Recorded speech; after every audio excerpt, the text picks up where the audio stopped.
पहली बार चैनल पर आए, चैनल को सब्सक्राइब करिएगा, शेयर करिएगा, बेल आइकन प्रेस कर लीजिएगा जिससे आपको नोटिफिकेशन मिल सके जब भी मैं नया कोई वीडियो अपलोड करूं।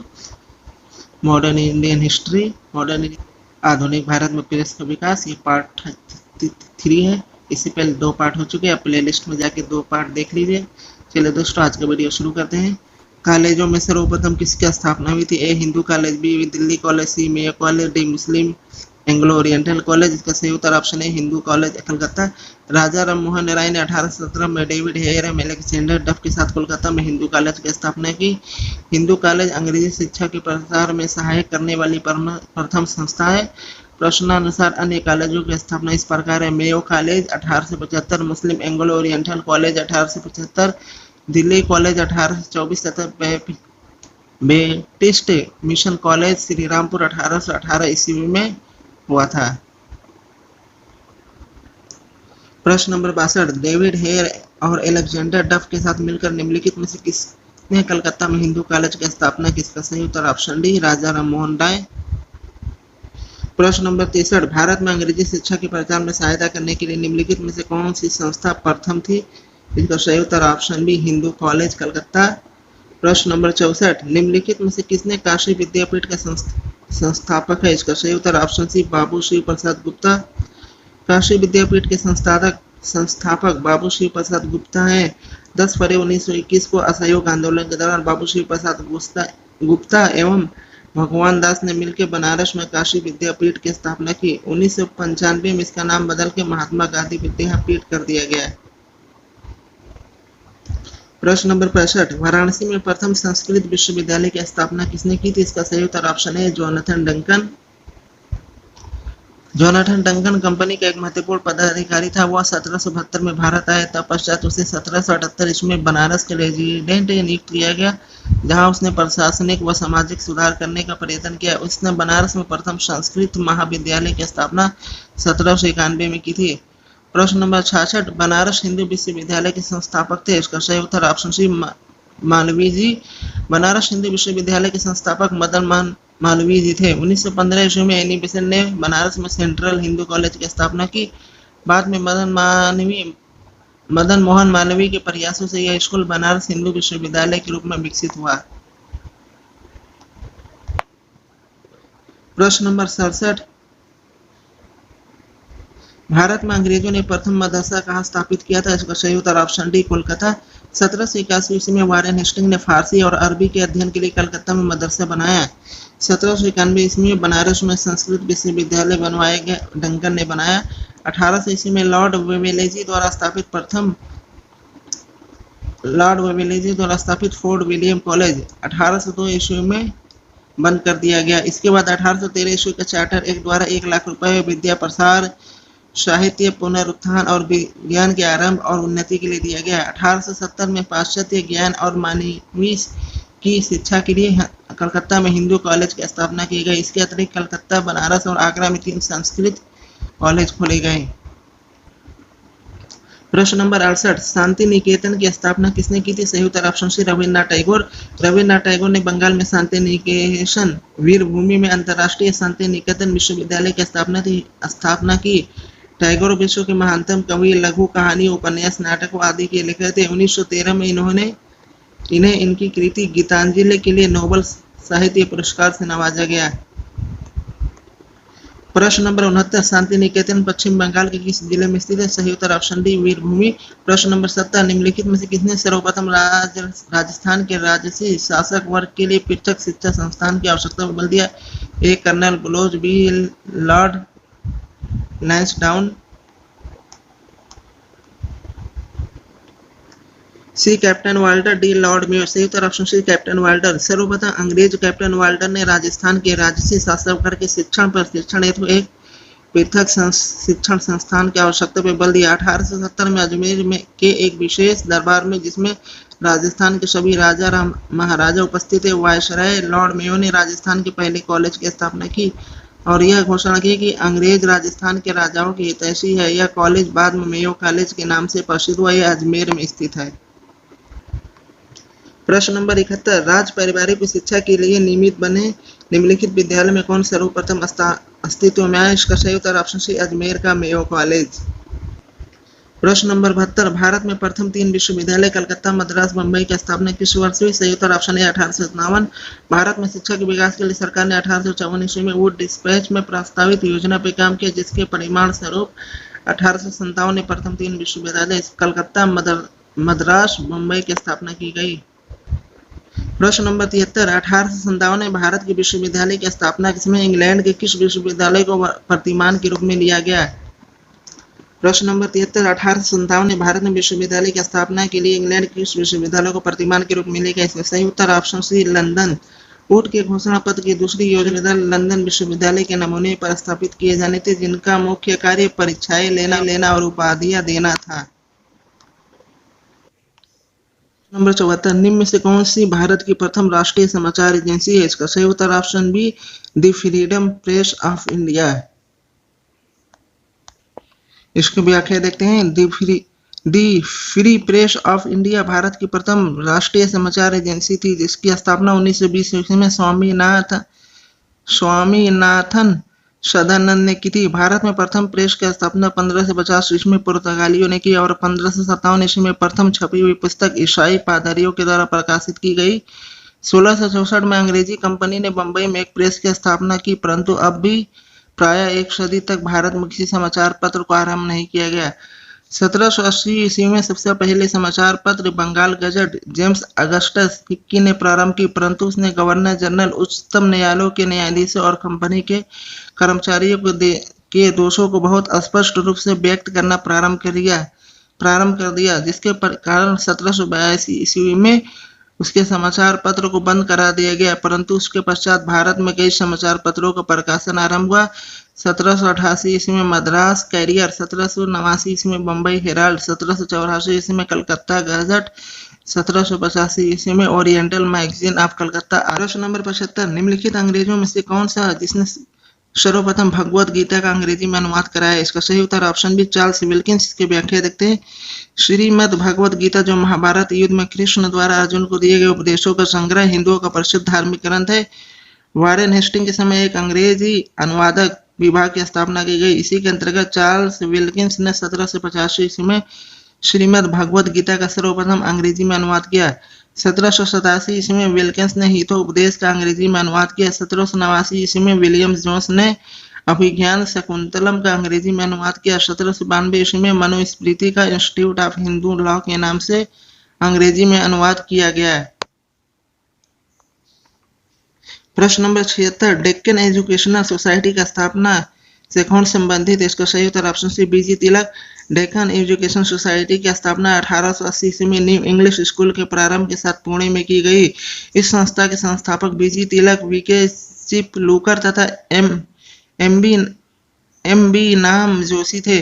ज्ञातव्य है कि जस्टिन रनाडे इस सोसाइटी के संस्थापक सदस्य नहीं, बल्कि इसके 5 संरक्षकों में से एक थे। नंबर 77, हिंदी का पहला समाचार पत्र उदंत मार्तंड 30 मई 1826 को प्रकाशित हुआ था। A Calcutta, B Patna, C Allahabad, D Lucknow. सही उत्तर option A Allahabad. Udant Martand the rising sun Hindi का प्रथम समाचार पत्र था। इसका प्रकाशन 30 मई 1826 ईस्वी को कलकत्ता से एक साप्ताहिक के रूप में शुरू हुआ। यह प्रति मंगलवार को निकलता था और इसके संपादक व प्रकाशक जुगल किशोर थे।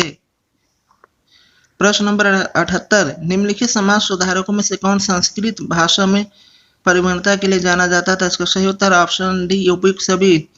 स्वामी दयानंद सरस्वती, राजा राम मोहन राय और कलकत्ता के संस्कृत कॉलेज के आचार्य ईश्वर चंद विद्यासागर की संस्कृत भाषा में पर अच्छी पकड़ थी।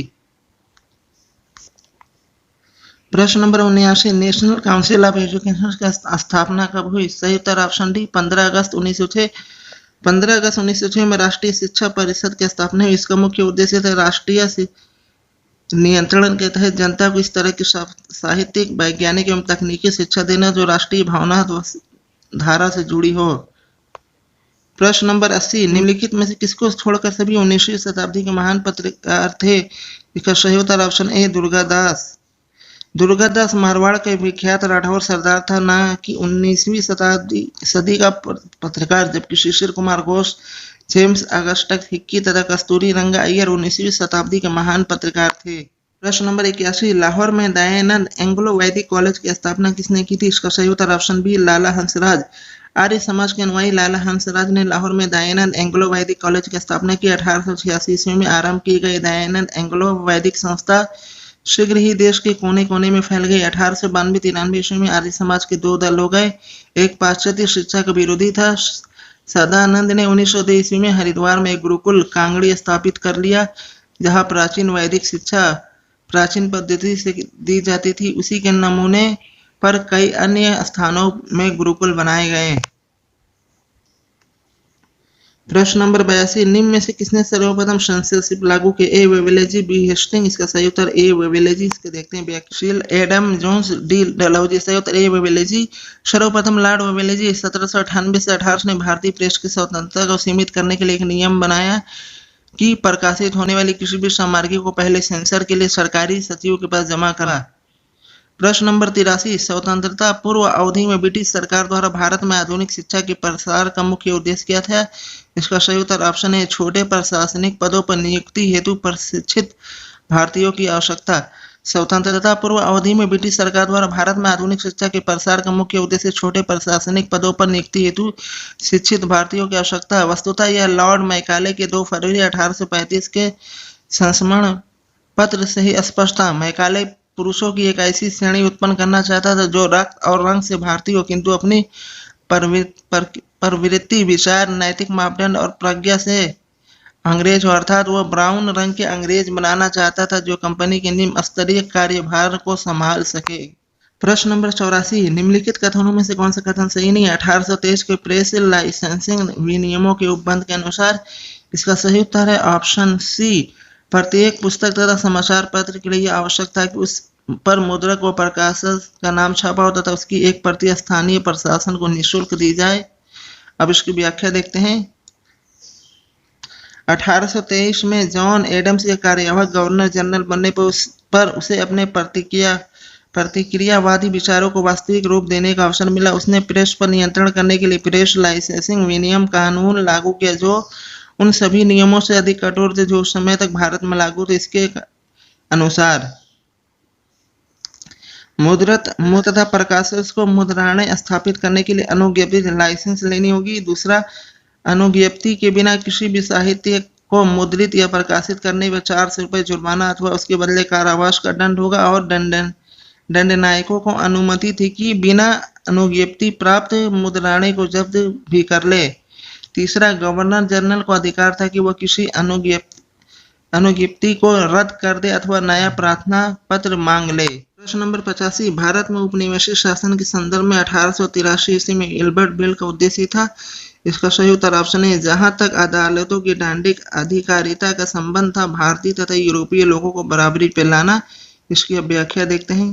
भारत के लोकहित वायसरायों में से एक लॉर्ड रिपन के समय में विधि आयोग के सदस्य सर पीसी एल्बर्ट द्वारा एक बिल पेश किया गया जिसे एल्बर्ट बिल की संज्ञा दी जाती है। इस बिल द्वारा ब्रिटिश एवं अंग्रेजी न्यायाधीशों की शक्तियां यूरोपीय लोगों की सुनवाई करने के परिप्रेक्ष्य में समान कर दी गई। यूरोपीय लोगों के विरोध करने के कारण समानता पर आधारित इस बिल को वापस ले लिया गया और कुछ समय बाद लॉर्ड रिपन ने इस्तीफा भी दे दिया। प्रश्न नंबर 86, 1830 के दशक में आंग्लिकों और प्राच्यविदों के बीच हुई बहस की निम्नलिखित में से कौन सी विशेषता थी? ए, आंग्लिक संस्कृत और अरबी ग्रंथों के मुद्रण पर खर्च होने वाली धनराशि की कमी करना चाहते थे। दूसरा, आंग्लिक संस्कृत में ग्रंथों के मुद्रण पर खर्च होने वाली धनराशि में कमी करना चाहते थे परंतु फारसी में मुद्रण जारी रखना चाहते थे। तीसरा, प्राच्यविद अरबी और संस्कृत के विद्यालयों के लिए वृत्तिकाएं चाहते थे। चौथा, प्राच्यविदों ने दिल्ली में एक नया संस्कृत महाविद्यालय प्रारंभ किया।